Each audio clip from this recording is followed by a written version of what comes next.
अभी तक हम लोगों ने वैद्युत द्विध्रुव के कारण अच्छी स्थिति पर किसी बिंदु पर वैद्युत क्षेत्र की तीव्रता को पढ़ा, लेकिन कल की क्लास जूम ऐप की वजह से नहीं हो पाई। अतः आज हम लोग फिर उसी टॉपिक को पढ़ेंगे, वैद्युत द्विध्रुव के कारण निरक्षीय स्थिति पर किसी बिंदु पर वैद्युत क्षेत्र की तीव्रता। जैसा कि आपके सामने दो चित्र बने हुए हैं, इन दोनों फिगरों में आपको दिखाया गया है कि जैसे अच्छी स्थिति पे एक डाइपोल होता था ए बी, जिसपे प्रत्येक डाइपोल के दोनों ध्रुवों पर, एक ध्रुव पर ए ध्रुव पर आपका माइनस क्यू आवेश तथा बी ध्रुव पर आपका प्लस क्यू आवेश। दो ध्रुवों के बीच की दूरी मध्य बिंदु O से L और L है तथा इस मध्य बिंदु O से इस द्विध्रुव के कारण किसी बिंदु P पर उत्पन्न वैद्युत क्षेत्र की तीव्रता क्रमशः E1 व E2 है तथा जिसकी परिणामी तीव्रता E है। इस कारण यदि यह मूल बिंदु से P बिंदु R दूरी पर स्थित हो, तब ये जो A आवेश है माइनस Q आवेश P से R square plus L square की दूरी पर स्थित होगा तथा बिंदु B से प्लस Q आवेश की दूरी P बिंदु से R square plus L square तक होगी। अतः अगर हम दूसरे चित्र की बात करें तो यहाँ पर ये जो वैद्युत क्षेत्र की तीव्रताएं हैं आपस में परस्पर बराबर हैं, लेकिन विपरीत दिशा में हैं। अतः ये अपनी ही कंडीशन को डिफाइन करने के लिए इसको दो समांतर तथा लंबवत घटकों में वियोजित करती है। जैसा कि हम दूसरे चित्र में देख रहे हैं, चित्र इसको ए दे दीजिए और इसको चित्र बी दे दीजिए। तो बी चित्र में अगर आप देख रहे हैं तो E1 sin थीटा और E2 sin थीटा परस्पर बराबर है, परंतु ये क्या है, विपरीत दिशा में है, विपरीत दिशा में है। और बिंदु इससे P बिंदु से ये जो है क्या है, परस्पर लंबवत 90 डिग्री के एंगल पे है, परस्पर लंबवत है। अतः विपरीत होने के कारण, बराबर होने के कारण अगर इनकी परिणामी तीव्रता हम लोग देखेंगे तो वो क्या हो जाएगी, E equal to E1 sin theta plus करना है, अतः ये माइनस हो जाएगा क्योंकि विपरीत दिशा में है, E2 sin थीटा। चूंकि E1 इक्वल टू E2 है अतः E इक्वल टू हो जाएगा E1 sin theta minus E1 sin theta. तब यहाँ पे E इक्वल टू 0 आ जाएगा, दोनों कैंसिल हो जाएंगे, अर्थात ये दोनों क्या हो गए, निगलेक्ट हो गए। अब हम बात करते हैं समांतर। अब हम बात करेंगे समांतर घटकों के बारे में बात करेंगे। यहां पर E1 समांतर घटक P बिंदु से अगर देखा जाए तो E1 cos थीटा, दूसरा है E2 cos थीटा। परस्पर ये समदैशिक है, मतलब एक ही दिशा में, दोनों की दिशाएं देखिए एक ही क्षेत्र की ओर है। अतः क्या होगा, आपस में दोनों ये जुड़ जाएंगे। अतः हो जाएगा E equal to E1 cos theta plus E2 cos theta. तो इन दोनों दशा में जो E जो परिणामी तीव्रता E होगी वो E1 cos theta plus E2 cos theta प्राप्त हो जाएगी। अतः हम प्रथम चित्र में आ जाते हैं। अब जब हम प्रथम चित्र में A में आते हैं तो देख रहे हैं माइनस Q तथा प्लस Q आवेश के कारण बिंदु P पर कुछ तीव्रताएं उत्पन्न हुई हैं। माइनस Q आवेश के कारण E1 बिंदु P पर E1 तीव्रता तथा प्लस Q आवेश के कारण बिंदु पर E2 तीव्रता उत्पन्न हुई है। अतः इसी का विश्लेषण करेंगे। बिंदु P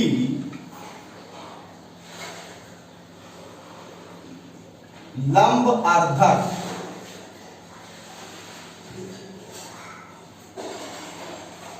बिंदु O से R मीटर की दूरी पर स्थित है। अतः प्लस Q तथा माइनस Q आवेश के कारण उत्पन्न तीव्रताएं क्रमशः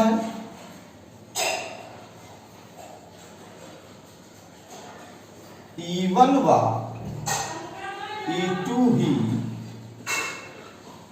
होंगी। चूंकि ये तीव्रताएं परस्पर बराबर हैं परंतु विपरीत दिशा में हैं, अतः ये आपस में एक दैशिक होने के कारण जुड़ेंगी, जैसा कि हमने चित्र बी में देखा था। लेकिन यहाँ पर पहले हम E1 की तीव्रता निकालेंगे, तीव्रता E1 का मान, फिर तीव्रता E2 का मान निकालेंगे। P से प्रत्येक आवेश की दूरी square root R square plus L square है, अतः E1 equal to 1 upon 4 pi epsilon not K into Q upon under root R square plus L square का होल स्क्वायर। ये आपका आएगा BP दिशा में। अब इसको अगर हम हल कर लेंगे, थोड़ा सा सॉल्व कर लीजिए, तो 4 pi epsilon not K into Q upon are square plus L square हो जाएगा इक्वेशन नंबर 1। इसी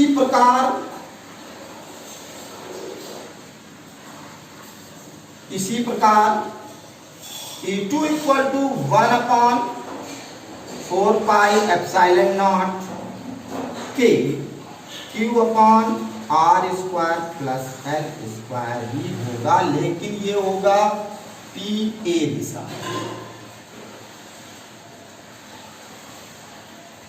क्वेश्चन नंबर 2।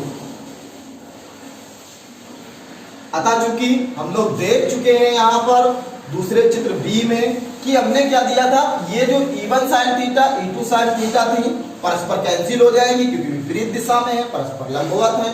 अतः हमारे पास तीव्रता सिर्फ E1 equal to E1 cos theta plus E2 cos theta ही बचती है।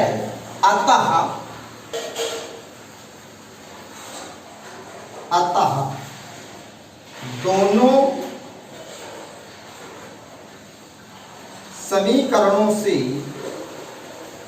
प्राप्त होता है कि E1 व E2 परस्पर बराबर है, अतः E1 इक्वल टू E2। अतः बिंदु P पर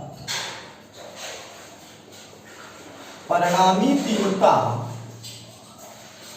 E equal to E1 cos theta plus E2 cos theta, अतः समीकरण 1 व 2 से E1 व E2 के मान रखने पर, जब रखेंगे तो E इक्वल टू आ जाएगा 1 upon 4 pi epsilon not K into Q upon are square plus L square cos theta plus 1 upon 4 pi epsilon not K into Q upon are square plus L square cos theta. अब यहाँ पर हमको देखो सब चीजें common दिख रही हैं, ये भी कॉमन दिख रहा है, ये भी पॉजिटिव कॉमन दिख रहा है, ये भी कॉमन दिख रहा है, ये भी कॉमन दिख रहा है। अतः क्या हो जाएगा, दोनों जुड़ जाएंगे तो हो जाएगा 1 upon 4 pi epsilon not K 2Q upon are square plus L square cos theta. अब यहाँ पर हमको कॉस थीटा की वैल्यू नहीं प्राप्त, अतः इसको इक्वेशन नंबर हम 3 दे देंगे। अब cos थीटा की वैल्यू हम लोग प्रथम चित्र के माध्यम से निकालेंगे। प्रथम फिगर में देखिए आप लोग, जो फर्स्ट फिगर ए है उस पे देखिए दिखाया गया है कि अगर cos थीटा की वैल्यू हमको प्राप्त करनी है तो यहाँ पर देखिए कोण के सामने की भुजा लंब होती है और हमारे पास ये आपको तो cos थीटा में जो वैल्यू होती है वो cos थीटा बराबर होता है आधार बटे कर्ण। क्या होता है? आधार बटे कर्ण। तो आधार यहाँ पर हो जाएगा OB और कर्ण हो जाएगा हमारा BT।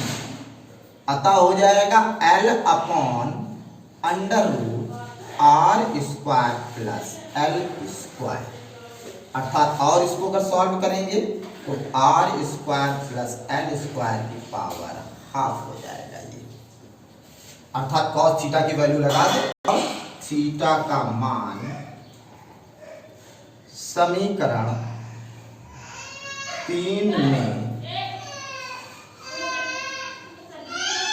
रखने पर, इसका मान रखने पर तो cos E इक्वल टू हो जाएगा हमारा 1 upon epsilon not k into 2q R square plus L square into L upon R square plus L square की power half.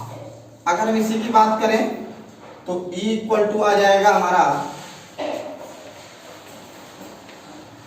E equal to हमारा आ जाएगा 1 upon 4 pi epsilon not k into 2ql upon R square plus L square की power 3/2।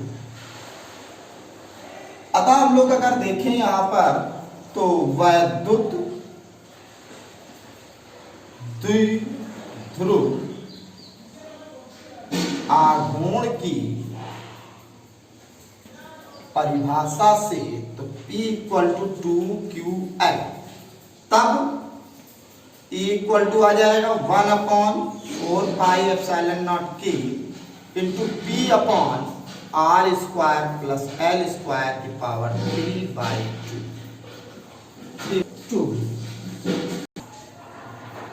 चूंकि हम जानते हैं कि L is less than R, तब L square is very less than R square.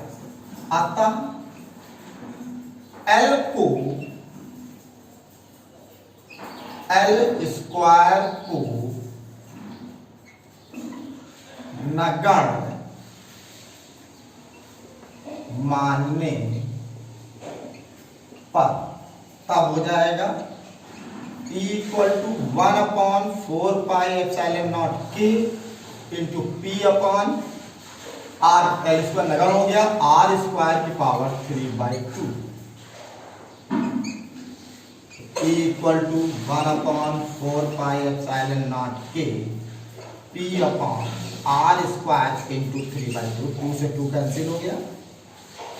E equal to 1 upon 4 pi epsilon not k P upon R Q। ये हमारी निरक्षी स्थिति पर किसी बिंदु पर वैद्युत क्षेत्र की तीव्रता E का मान है। अतः यदि k बराबर 1 निर्वात के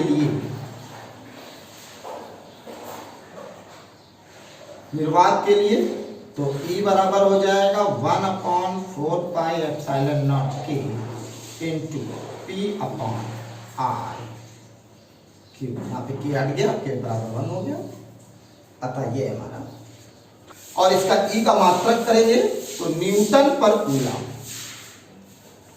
न्यूटन पर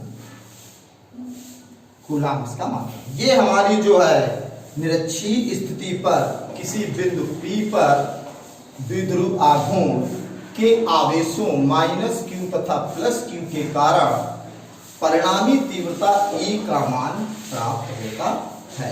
इसी अध्याय को हम लोग का एक कंटेंट, लास्ट कंटेंट बचा हुआ है, वैद्युत द्विध्रुव आघूर्ण को घुमाने में किया गया कार्य W equal to -P cos theta के बारे में हम लोग नेक्स्ट दिन पढ़ेंगे। अतः ये चैप्टर हमारा खत्म हो जाएगा, कल आपका चैप्टर खत्म हो जाएगा। अतः आपको जूम ऐप पे मेरे वीडियो नहीं मिल पाएंगे और इसी के माध्यम से मैं आपको पढ़ाऊंगा।